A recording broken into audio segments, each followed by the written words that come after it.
yang melanda menunggang badai bergelora direda bersendirian bagaikan jamur pulang senja atas sayapnya tetap terbang jua sekadar secicip rezeki คุณผู้ชมคะความเป็นอยู่ของมุสลิมในปัจจุบันนะคะเริ่มห่างหายจากหลักการศาสนาที่ถูกต้องออกไปทุกทีค่ะเส้นทางธรรมในวันนี้จะนำเสนอ2เรื่องราวที่เกี่ยวข้องกับการดำเนินชีวิตแต่ละวันของพี่น้องประชาชนชาวมุสลิมนะคะจะเป็นเรื่องอะไรบ้างนั้นติดตามได้จากเส้นทางธรรมช่วงหน้าค่ะ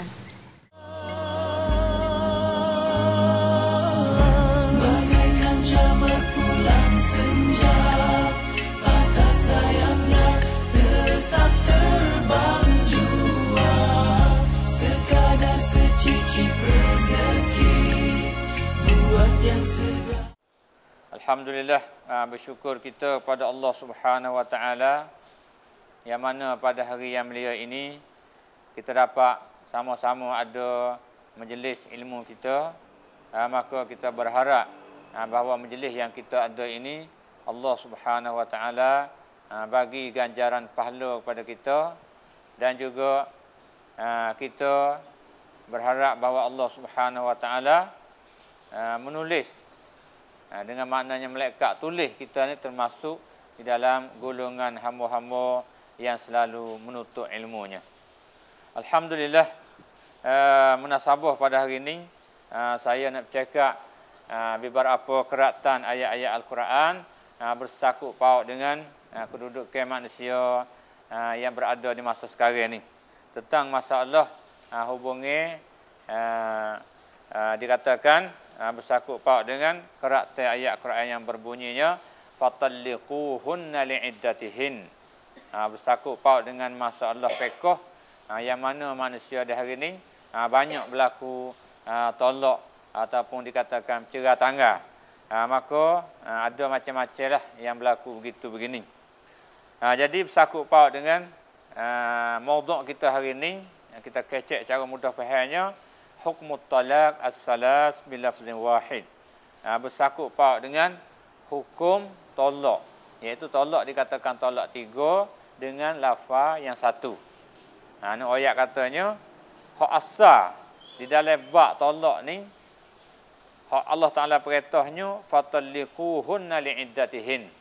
Maka tolak olehmu akan mereka itu bagi mempunyai iddah mereka itu. Makna cara nak tolak isteri saat itu Allah Ta'ala suruh tolak dalam masa suci. Mana perempuan sana itu boleh beriddah. Boleh beriddah. Tu berartinya dalam Islam ni walaupun tidak gemar untuk tolak isteri dia, tapi sekiranya berhajat, balik isteri pun berhajat kepada tolak ataupun suami pun berhajat pada tolak, maka dalam Islam itu benar. Cuma cara tolak ni dalam Islam hajarnya tolak supaya berada dalam iddah. Berartinya apabila isteri kita tu suci daripada haid, maka tidak boleh kita nak setubuh. Di masa itulah masa Allah Taala suruh tolak. Itu dia. Pas pada tolak tu, mana isteri kita boleh jalan iddah selalu dah. Hak tu yang panggil tolak sunni, tolak yang dikandaki oleh sunnah Nabi sallallahu alaihi wasallam. Kena tolak cara itulah hak Nabi benar. Dan Nabi sendiri pun pernah berlaku tolak isteri yang nama Hafsah pada awalnya, maka berakhirnya malaikat Jibril mari suruh rajak kelik, maka Nabi juga rajak isteri dia Hafsah. Maka cara tolak ni pertama sekali saya suruh tolak dalam masa suci. Artinya setelah perempuan tu mari suci daripada haid, maka di situlah kita boleh tolak. Artinya kalau kita pergi setubuh lepas pada tu, maka lari tolak. Kalau tolak juga, balik ulama banyak hukum kata jatuh lah. Kata tolak juga. Pentingnya, dan yang keduanya, Allah Ta'ala perintah juga, ataupun Nabi perintah juga, makna kalau tolak ni, orang panggil di dalam keadaan marrah, makna sekali-sekali. Bukan tolak 2 kali, ataupun tolak 3 kali, tak. Jadi hak cara perintah suruh tolak tu juga, tolak pada masa suci. Dan yang kedua, tolak tu dia panggil talqatan wahidah, So bukan tolak banyak dak. Tu hak suruh. Hak Allah Taala perintah, hak Nabi perintah, nak tolak isteri, tolak dalam masa isteri suci, dan yang kedua, tolak berartinya satu-satu. Sekali. Bukan kata tolak 2 kali ataupun 3 kali dak. Itulah yang kita tahu daripada cara yang dikehendaki oleh Allah Subhanahu wa taala dan Nabi kita Muhammad sallallahu alaihi wasallam. Kemudian pula ilmu yang kita akan bertemu pada hari ini, sekiranya manusia tu menyalahi daripada suruhan Allah Taala. Mana pergi cerai isteri dia masa ataupun masa suci dia pergi setubuh, lepas dia pergi cerai pula. Jadi jatuh ke tak jatuh tu? Hak Tuhan suruh cerai tu sekali ya, kemudian dia pergi cerai 3 kali sekaligus. Kemudian dia jatuh ke tak tu? Jadi dia buat tu, berlaku seorang tu tolak isteri dia, tak ada turut hak Allah Taala kali. Tuhan suruh tolak masa suci. Yang kedua, Allah Taala suruh tolak pas so. Jangan tolak perhabis selalu. Kemudian malik ulama kita mai kecek sini, dia katanya apabila menyalahi oleh suami akan ini pertunjuk. Mana kalaulah suami itu pergi menyalahi hak ajaran daripada Allah dan Rasul ni. Lah mana menyalahi, maka tolak ia banyak daripada satu. Ia tolak banyak daripada satu. Hanya tolak 2, tolak 3 ataupun tolak 4, lebih dah tu lah. Ni kata tolak 10, tolak 1000, tolak 100. Palah mana tu? Dia katanya. Jadi suami pergi menyalahi hak Allah Taala suruh ni, dia kata seperti berkata bagi isterinya. Mana suami dia tu kata pada bini dia kata anti talikun salasan. Mu ni tolak 3 dah. Buh dah.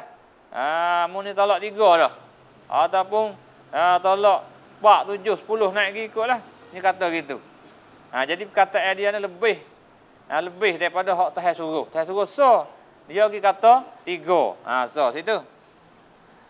Dan yang kedua pula, ia ulai-ulai lafaz. Benda tu lah. Dia kata bini dia, anti talikun. Mung tertolak. Dia kata 3 kali. Dia kata 3 saat ni tu, dia panggilnya, dia saat ni tu, makna kata, nak jatuh 3 lah maksud dia nya. Hak saat ni dia kata dengan lafaz 1, aku tolak 3 kali dah. Ataupun 5, 10. Hak ni tak. Yang kedua, dia ulai-ulai. Benda tu lah ya. Mung, aku tolak dah mung. Ustaz, aku tolak dah mung. Ustaz, aku tolak dah mung. Maksud gitu. Ulai lafaz-lafaz gitu. Kemudian di sinilah para ulama kita tu, mari duk selisih untuk nak tua hukum ni lah mana lah ni. Setelah mana manusia ni, menyalahi dah daripada suruhan Allah Ta'ala dan Rasul, kemudian, buatlah ni tu hukum lah mana, jatuh ke tak.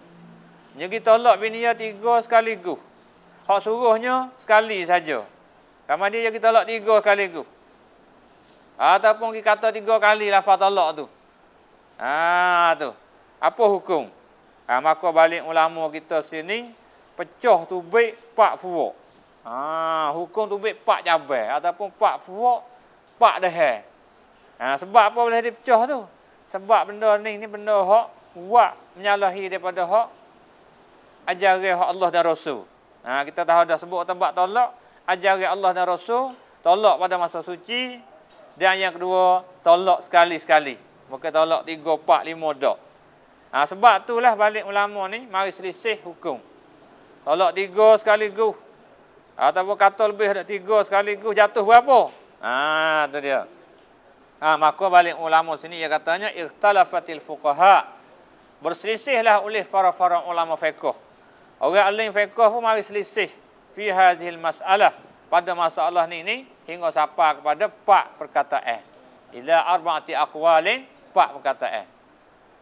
Hak pertama sekali dia katanya hak dia kata tak ni lafaz tolak tak ni 3 kali dia kata mengikut zahir lafaz dia.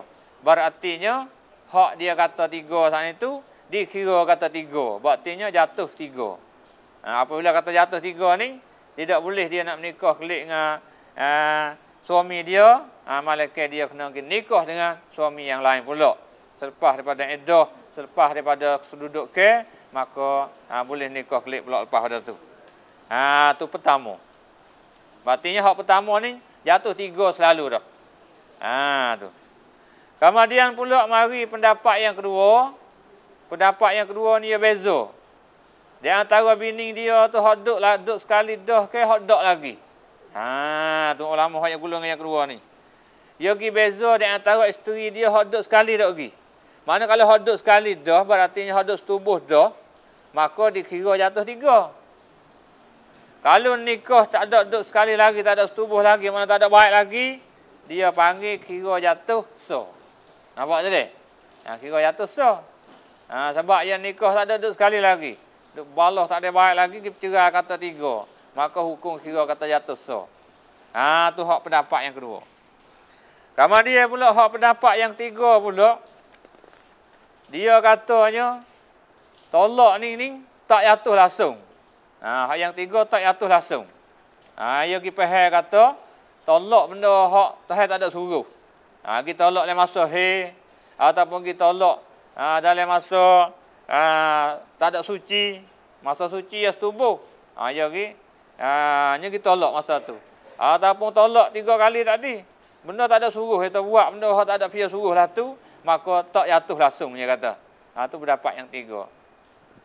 Mari pendapat yang keempat pula, dia katanya apabila berlafaz dengan 3 gitu, maka dikira kata bi wuqu'i talqatan wahidah ataupun talqatin wahidah dengan jatuh 1. Kira kata hak 3 sekaligus tu kira kata jatuh 1. Jadi tubik 4 perkataan daripada para ulama kita. Ni nak ayat kata hukum ni sedia kala lagi lah, bukan baru dak lah. Kalau Ibn Hajar dia kecek lagi kitab dia Fathul Bari. Kalau dalam Imam An-Nawawi pun kecek dalam kitab dia Syarah Muslim. Tu. Cuma nak ayat ilmu sudah lama dah. Cuma tempat kita ni kadang-kadang ada timbul di masa hari ni kerana manusia banyak berlaku tolak. Nak ayat kata banyak juga duk pakai pendapat ni. Jadi kita reti hari ni kata buku tolak 3 sekaligus ataupun berulang-ulang lafaz tolak, maka hukum daripada ulama fiqh ni tubik 4 furuq. Tubik 4 furuq. Jadi 4 furuq ni terdiri daripada ulama mujtahid. Bukan ulama kela-kela dak lah. Mana ada 4 jalan di awal lagi. Demo rasa suka nak jalan ada. Demo ni tak wani lagi sudah, tapi jalan tu masih ada. 4 jalan ni. Jalan pertama yang kita dengar saat ni, dia hukum kata tolak 3 sekaligus, sama ada lafaz 3 ataupun lebih pada 3, maka dikira kata mengikut haya lafaz tu lah jatuh 3. Dia kasih saat ni. Manakala pendapat yang kedua, nak hukum jatuh berapa tu tengok bini dia. Kalau bini dia haya duduk sekali dah, duduk setubuh mari dah, dia kita tolak 3, kira jatuh 3 juga. Tapi sebaliknya kalau lah bini dia tu, dia tak ada duduk lagi. Nikah tak ada baik, tak ada boleh setubuh lagi. Pergi berlaku tolak. Maka hak tu kira jatuh. Walaupun dia kata lafaz 3. Tu hak yang kedua.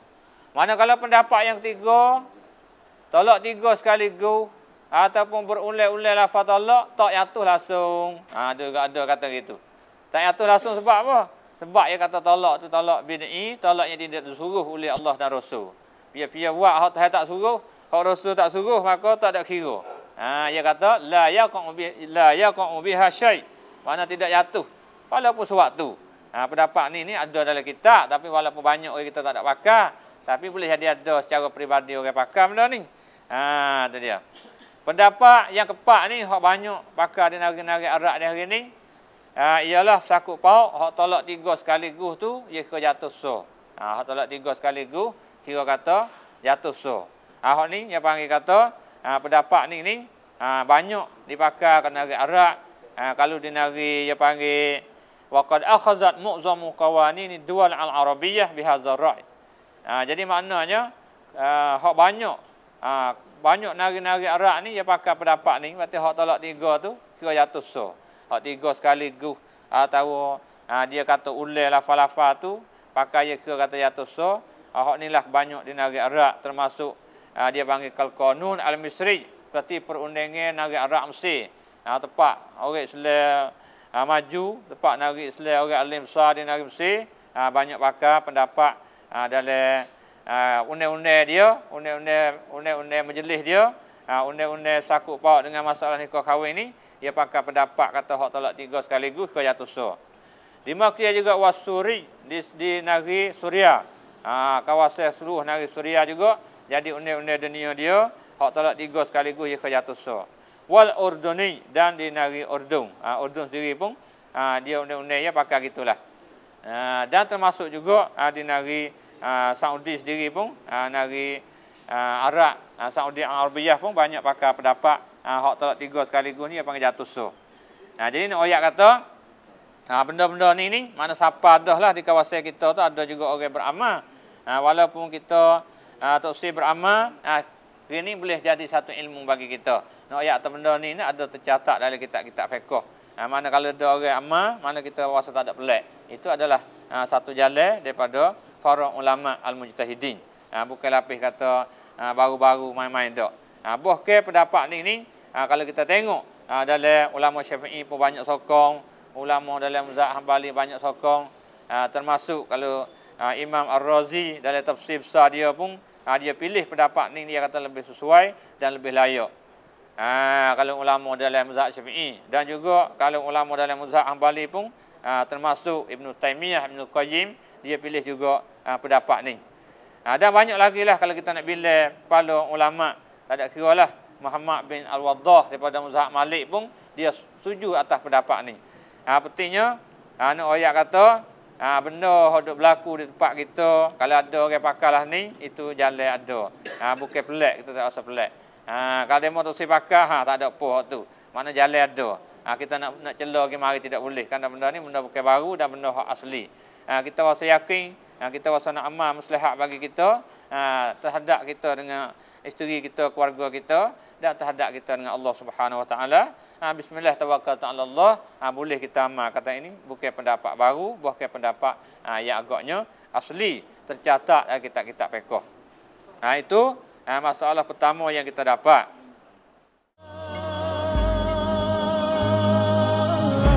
Bagaikan jamur pulang senja, patah sayapnya tetap terbang jua, sekadar secicip rezeki buat yang sedang. Kemudian pula masalah bersama kita lagi, keadaan semasa juga ialah yang ada berlaku tempat kita yang saya sentuh ni ialah masalah satu keratan di dalam ayat Quran juga. Tuhan katanya farihanum maqbudah. Tuhan kata wa in kuntum ala safarin wa lam tajidu katiban farihanum maqbudah. Jadi satu keratan ayat yang kedua bersama kita hari ini bersakut paut dengan rihan. Rihan makbudah ni bersakut paut dengan masalah pegang gada mudah-mudah. Pegang gada ni pada asalnya hak sungguh pegang gada ni dengan maknanya untuk demo tu nak butai duit kita dah email takut demo tu saya bayar, minta tok barang sebagai gadaya. Demo boleh bayar bila kita hantar kelik. Tu farihanu makbudah. Gada untuk pegang ya. Qabdah ni pegang sementara demo bayar kita wi. Dan benda ni juga pernah Nabi sendiri, pada masa Nabi sendiri pun, Nabi kita ada kerja bersakut paut dengan gada juga. Kerana Nabi sendiri pernah gada baju besi dia kepada Yahudi. Rohana dir'ahu inda Yahudi. Nabi pun pernah gada baju besi dia pada orang Yahudi, di atas beberapa gatai daripada gandum. Setengah hoyak kata 60 gatai daripada gandum, setengah hoyak kata 30 gatai daripada gandum. Nak hoyak atas hukum gada ni, boleh nak gada walaupun bukan orang Islam, ataupun sama Islam boleh. Kerana Nabi kita ni dia tak gada sahabat dia, tapi memang takut sahabat dia tuwi saja kepada dia. Sahabat dia pun berhajat, kerana Nabi sebut di hadapan sahabat dia kata dia nak gada baju besi. Kerana tak ada gandum, tak ada berah. Bini yang nak makan tak ada, anak nak makan tak ada, boleh jadi sahabat pakai wi saja. Maka Nabi tak selah tu. Dia tahu kata sahabat dia berhajat, maka pergi gada pada Yahudi, gada pada Yahudi. Tak ada apalah. Tu dia. Tak nak menyusah terhadap sahabat-sahabat dia. Ini pun satu contoh yang baik juga untuk kita beramal. Benda kita kuasa boleh buat sendiri, kita buat sendiri. tak ada berhajat pada minta demo, kita tak usah guna benda tu. Kerana tidak sangat digemari. Tu. Kemudian di sini balik ulama fiqh, dia mari pula ada kecek tentang masalah kalau orang tak turut gadah ni lah mana. Gadah hak asli, sebab tadi, sebab kita ngaji masalah talak. Talak hak Nabi Hijjah lah tu lah tu. Gadah Nabi Hijjah lah tu lah. Gadah makna tak boleh. Orang hak pakai gadah tu tak boleh ambil faedah. Tu hak asal, hak asli, hak Nabi Hijjahnya. Makna, ambil tolong sungguh gadah. Nak tolong bukan nak menegur. Tak gadah ni. Apabila tuai tu tebuh kelik, hatta duit kelik, kita ui baraya kelik. Hasilnya tu, gapo tu, milik dia belaka. Boleh faedah pada dia belaka. Tu hak aslinya. Hak tu hak asli dan hak asal hak Nabi dan hak Tuhan pun lah tu lah. Habis kat tu. Kemudian pula mari-mari timbulnya kalaulah manusia ni tak turut hak tu. Tak turut hak tu apa hukum? Manusia tak turut hak hukum gadah hak asli. Berartinya kalau nak gadah nak pakai hak asli tak ada pihak nak pakai gadah. Kerana tak ada hasil lah. Pakai gadah demo duit, demo ratus-ratus ribu demo guna, tak ada faedah klik kita langsung. Tak ada boleh sikit habuk. Pas dia nak tolong lah tu, dak. Email pun kolmoh, tak ada dia nak tolong. Apabila lah tu, timbul katanya orang yang pakai gadah ni nak ambil manfaat daripada harta yang pakai gadah. Kalau kebun pun dia nak manfaat kebun. Kalau kereta pun dia nak manfaat kereta. Mutu ke apa supo. Tu. Pas pada tu lah mana hukum. Tu. Pakak setuju kata asal gadah tu tak boleh ambil faedah. Orang pakai gadah tak boleh ambil faedah daripada harta yang pakai gadah. Masuk kat tu semua ulama di situ belaka. Kemudian mari selisih lepas pada tu apabila izin oleh tuai gadah bagi orang hak pakai gadah dengan ambil manfaat. Apa hukum? Tu dia.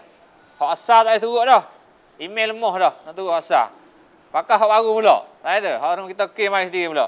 Dengan maknanya tuai kebun tu, tuai hak gadah tu, izin wi orang pakai gadah tu ambil faedah.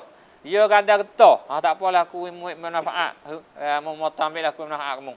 Gadah kemudian aku ambil manfaat. Wah dia memakai sama tak aku boleh pakai gadah. Jadi dengan maknanya izin balik tuai tu izin. Hak sah tak boleh.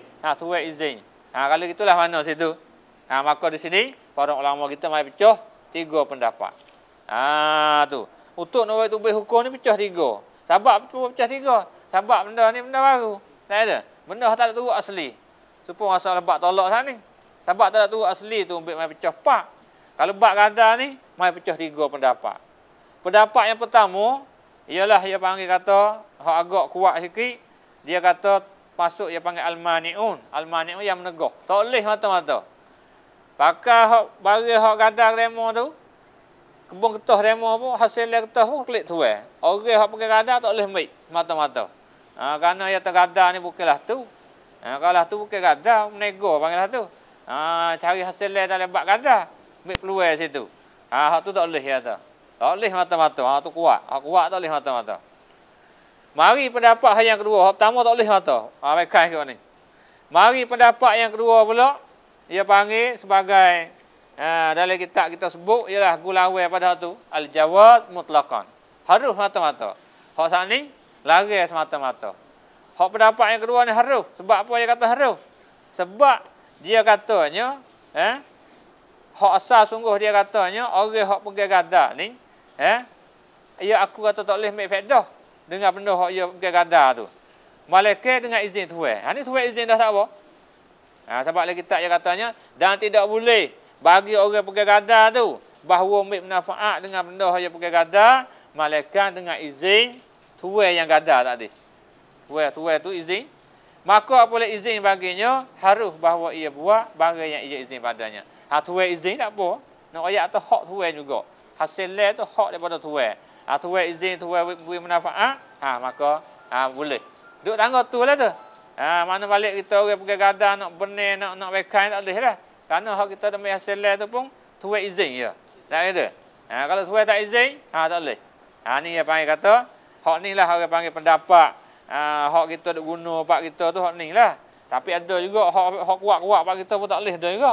Tak ada. Pakai gadah pakai tak boleh. Pakai reboh tu dah. Ada juga. Pas ngerti dah tu ada. Hak ulama kata gitu. Hanya nak turut jalan tu, turut lagi. Tak ada. Lebih molek bagi dia. Tapi orang yang berhajat ni nak turut ni, lepas lagi. Kerana ada orang ulama kata boleh. Tak ada. Dan ulama mujtahid juga. Ada. Lebih lagi kalau nari Arak, dia panggil di sebelah nari Ordon ni, dia jadi satu undang-undang dunia. Undang-undang nari dia, kalau bak gada ni, ambil pendapat ni, dalam undang-undang dia 1393, dia hukum kata apabila tuai izin tu maka dia benar. Sabit itulah bak gada le nari Urdun ni dia panggil rasmi. Secara kata tuai orang pergi gada boleh ambil faedah ni, ia rasmi di segi dia kerana dia ambil pendapat hak yang kedua yang mengata harus. Manakala pendapat yang tiga bersama kita, al-jawazu al-muqayyad bi syurut. Harus juga tapi ada perikatan dengan syarat. Bukan kata nak harus terus dak dia. Kena ada syarat. Ada perikatan dengan syarat. Berarti kena ada perjanjian. Nak wui faedah ni masa berapa tahun. Tu dia. Ataupun masa berapa bulan. Kalau benda tanimih berapa puye. Pentingnya lebih kurang lah di antara pendapat yang tiga produk boleh harus juga. Tapi dia peralus sikit. Berartinya kena ada syarat-syarat tertentu. Kena ada tulis, kena ada perjanjian. Pendapat yang kedua tadi harus mata-mata. Tuai izin boleh. Pakai mentah-mentah gitu. Yang tiga ni dok. Dia panggil kena ada buat perjanjian. Nak ayat atau benda ni dia ada sakut sungguh lah. Sakut pauk sikit-sikit bak gada ni ada meh-meh sakut. Karena masa Nabi dulu waktu tu timbul gada utuh, timbul gada kambing biring. Pas orang pergi gada tu dia pura susu makan lah. Susu biring tu. Tu. Lepas tu utuh dia naik. Orang pergi gada tu. Tapi ada keliru sikitnya. Karenanya tak supa sikitnya kerana utuh tu dia boleh makan. Tak ada. Boleh makan upuk ke apa, so patutlah dia naik. Dia makan juga kambing biring, dia boleh makan upel, so patutlah dia buah susu. Balik kita lah ni buat tu lah. Kalau kita pergi gadah ketah demo, mengikut adat lah. Orang berhaja, nak berhaja. Yang kata demo tak ada berhaja langsung pergi gadah orang. Nak potong mata tu tak boleh zoling. Tak ada. Mutu orang naik dua, dia naik tiga, zoling. Tak ada. Wisnu patut. Wisnu patut benda. So patut menebah, mesti menebah, so patut berhaja, jangan nak mata. So patut getah tu kalau jalan so kita jangan buat dua. Pergi gadah kata dua lah. Faham, dua, tiga tu. Tu dia panggil masuk dalam zoling dia panggil. Kalau kita nak duduk pendapat ulama kata harus ni, kita kena jaga syarat-syarat dia. Itulah lebih kurang dua masalah penting yang kita dapat dengar pada hari ini. Walaupun kita tak ada nak amal, walaupun usia amal, pentingnya kita tahu masalah ni menjadi ilmu bagi kita. Cukup sekarang dulu akhir kata subhanakallah wa hamdik la ilaha illa ant astaghfirullah. ค่ะคุณผู้ชมคะวันนี้นะคะเราได้เรียนรู้เรื่องราวทางศาสนาไปถึง2เรื่องด้วยกันเลยนะคะไม่ว่าจะเป็นเรื่องแรกคือเรื่องราวของการบอกเลิกหรือการตอละ3ในการหย่าร้างนะคะและเรื่องที่2คือการจำนำสิ่งของหรือเงินทองค่ะได้รับทราบเรื่องราวอย่างนี้แล้วอย่าลืมนำไปปฏิบัติในชีวิตประจำวันกันให้ถูกต้องตามหลักศาสนานะคะกลับมาพบกับเรื่องราวอย่างนี้ได้ใหม่ในโอกาสหน้าค่ะฝากถึงพี่น้องประชาชนอีกครั้งนะคะหากคุณผู้ชมสนใจจะให้ทางเรานะคะไปถ่ายทำรายการเส้นทางธรรมยังมัสยิดหรือหมู่บ้านของท่านสามารถติดต่อมาได้ค่ะที่หมายเลขโทรศัพท์ 073-203-585 ค่ะสำหรับวันนี้อัสสลามุอะลัยกุมวะเราะมะตุลลอฮิตะอาลาวะบะเราะกาตุฮ์